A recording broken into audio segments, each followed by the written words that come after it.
A pergunta é: por que o Natal é triste? Sabemos que o Natal foi inventado, porém, o Natal está relacionado à crença de que Jesus veio ao mundo para trazer salvação e redenção à humanidade, certo? Mas será que essa narrativa condiz com a realidade do contexto bíblico? Será que essa escritura expressa a verdade? Porque Deus amou o mundo de tal maneira que deu o seu Filho unigênito, para que todo aquele que nele crê não pereça, mas tenha vida eterna. João 3,16.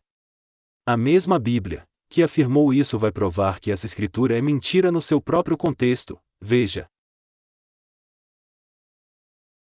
A mentira que Deus amou o mundo começa aqui. Deus só revela a José, e despreza os outros cristãos. E, sendo por divina revelação avisados num sonho para que não voltassem para junto de Herodes, partiram para sua terra por outro caminho. Mateus 2,12. Observe que o Deus que amou o mundo está preparando o caminho para salvar somente o Filho dele, e deixar milhares de meninos inocentes de 12 anos para baixo morrer, 2 anos após Jesus ter supostamente nascido no dia 25 de dezembro, ou entre março e abril. Acompanhe a leitura. E, tendo ele se retirado, eis que o anjo do Senhor apareceu a José num sonho, dizendo: levanta-te, e toma o menino e sua mãe, e foge para o Egito, e demora-te lá até que eu te diga, porque Herodes há de procurar o menino para o matar. E, levantando-se ele, tomou o menino e sua mãe, de noite, e foi para o Egito. Mateus 2:12, 13 e 14. Na sequência da nossa leitura, veja que o Deus que amou o mundo não teve misericórdia dos outros meninos de 2 anos para baixo, e os deixou morrer, salvando somente seu suposto filho Jesus. Não consigo ver amor nessa história, só vejo um Deus falso e covarde. Leia comigo.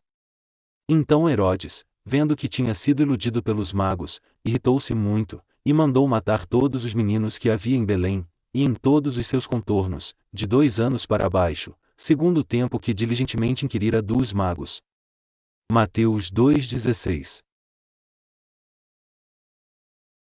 O mais triste nessa história com E, é entender como os magos ilusionistas de altares e púlpitos conseguem iludir as pessoas ao ponto de deixá-las cegas para não enxergar que o suposto Deus que amou o mundo ainda profetizou que milhares de crianças inocentes morreriam e só Jesus seria salvo.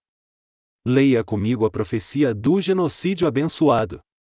Então se cumpriu o que foi dito pelo profeta Jeremias, que diz: em Ramá se ouviu uma voz, lamentação, choro e grande pranto, em Raquel chorando os seus filhos, e não quer ser consolada, porque já não existem. Mateus 2:17 e 18. Veja que, com toda essa covardia do Deus dos cristãos, na escritura a seguir, ele nem lembra das crianças inocentes que morreram, e tem a cara de pau em afirmar que os que procuravam matar seu filho já haviam morrido, dando a entender que inclusive os meninos inocentes também procuravam matar seu filho. Leia comigo. Morto, porém, Herodes, eis que o anjo do Senhor apareceu num sonho a José no Egito, dizendo: levanta-te, e toma o menino e sua mãe, e vai para a terra de Israel, porque já estão mortos os que procuravam a morte do menino. Então ele se levantou, e tomou o menino e sua mãe, e foi para a terra de Israel. Mateus 2:19 e 21. Aí está, mais uma mentira explícita na Bíblia que é ocultada pelos mágicos ilusionistas e enganadores de altares e púlpitos, que induzem você a acreditar que esse Deus nasceu no dia 25 de dezembro ou entre março e abril, mas que na verdade não amou o mundo de tal maneira como a falsa Bíblia diz, pois, que deixou milhares de crianças morrer, sem se lembrar deles. Natal triste, né? Já pensou que lembrança e comemorações do Natal tiveram os familiares daqueles meninos inocentes nos anos posteriores, e que tiveram seus filhos mortos sem ser avisados pelo Deus covarde da Bíblia, que não os amou e os entregou à morte, salvando somente o filho dele? Como podem os cristãos, mesmo sabendo dessa barbárie, ainda festejar e comer em memória desse Deus falso e covarde?